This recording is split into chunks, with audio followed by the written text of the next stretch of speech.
नमस्कार दोस्तों, स्वागत है आप सभी का मेरे YouTube चैनल स्टेनो गुरु शिवा में। दोस्तों शुरू करते हैं आज की डिक्टेशन। गति लेखन अभ्यास संख्या 16। गति 80 शब्द प्रति मिनट। स्टार्ट। यह विचित्र है कि भ्रष्टाचार के खिलाफ कानून बनाने, उसके सफाये के लिए जंग का ऐलान करने वालों को खुद भ्रष्टाचार करने का एक तरह से हक हासिल था। अब सर्वोच्च न्यायालय ने कहा है कि अगर कोई भी सांसद या विधायक रिश्वत लेकर सदन में सवाल पूछता या किसी पार्टी के पक्ष में मतदान करता है तो उस पर भ्रष्टाचार का मामला बनता है। भ्रष्टाचार का मामला उस पर उसी समय बन जाता है जब वह रिश्वत लेता है।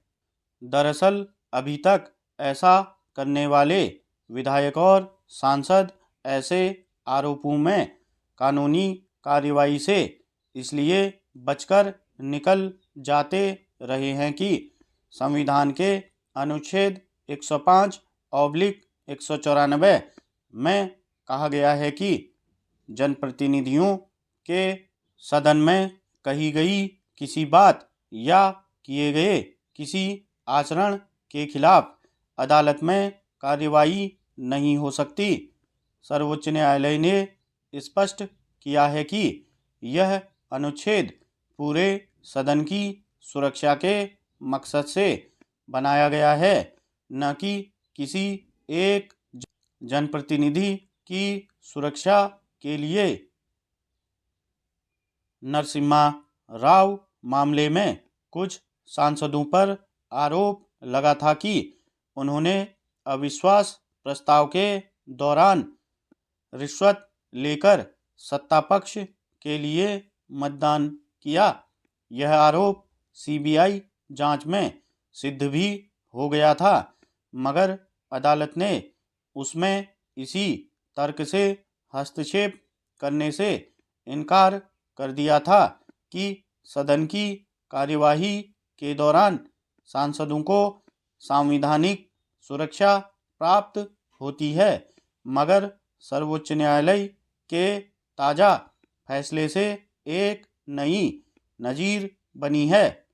पिछले कुछ वर्षों में जिस तरह दलबदल कानून के भीतर से गली निकालकर सरकारें गिराने और विधायकों के दूसरे दल की सरकार में शामिल हो जाने की घटनाएं बढ़ी हैं, रिश्वत लेकर राज्यसभा चुनाव में दूसरे दल के प्रत्याशी के पक्ष में मतदान के मामले बढ़े हैं, उसमें सर्वोच्च न्यायालय का यह फैसला ऐतिहासिक माना जाएगा।